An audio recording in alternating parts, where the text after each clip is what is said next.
Today in this video, we are making a Dalgona coffee. It's also known as whipped coffee, also known as Greek frappe. It has tons and tons of names, but one thing we can all agree on is that it's delicious. So let's get started. This version is low carb and keto friendly, so you'll need 2 tablespoons of Truvia's confectioners, 2 tablespoons of instant coffee, and 2 tablespoons of hot water. You'll also want your hand mixer or stand mixer with the whisk attachment.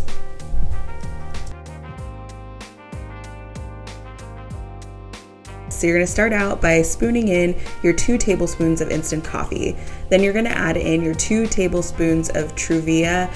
I used confectioner's Truvia. I recommend confectioner's for this recipe because it just blends a lot easier than granulated sugar substitutes.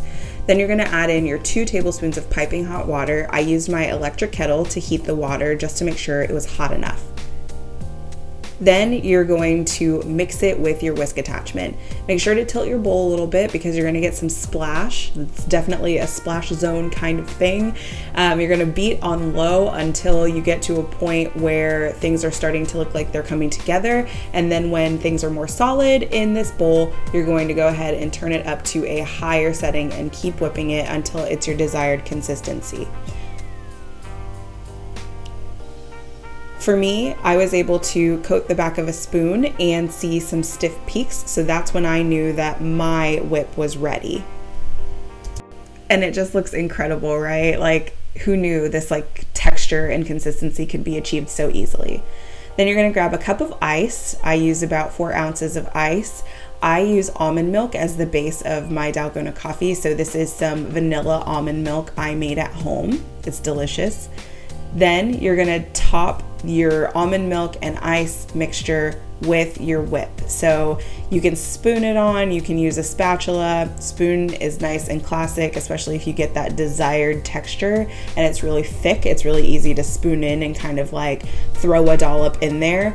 I am just showing you guys how beautiful the texture is on this and how stiff peaks can form and how you can get that kind of stiff consistency. You don't have to use this much of the mixture in your actual coffee. A dollop is fine. I will say that my coffee recipe is not as sweet as many other ones, so you're not going to get that sticky sweet feeling, but it is very rich and it is very strong. So you just need I use a more milk to whip ratio just because I like the strength, but it's a little too strong for me when I use all of this mixture for it. I also just love playing around with the whip. It is so cool. The texture is just so neat. So it's really fun to form those little peaks and kind of play along with it. And then after that, you're done. You have a beautiful cup of Dalgona coffee. You can use any base that you want for your coffee. You can use milk, you can use cream. I use almond milk, like I said. Some vanilla almond milk is my base for it. And overall, it's just a really good kind of decadent coffee experience and just really fun to make. It's fun to see that reaction when you get those beautiful stiff peaks. So that's it for this video, guys. Thank you so much for watching. I hope you enjoyed and you learned a little bit more about making a low carb and keto friendly version of whipped coffee. Please like and subscribe if you liked this video, and I will see you in the next one.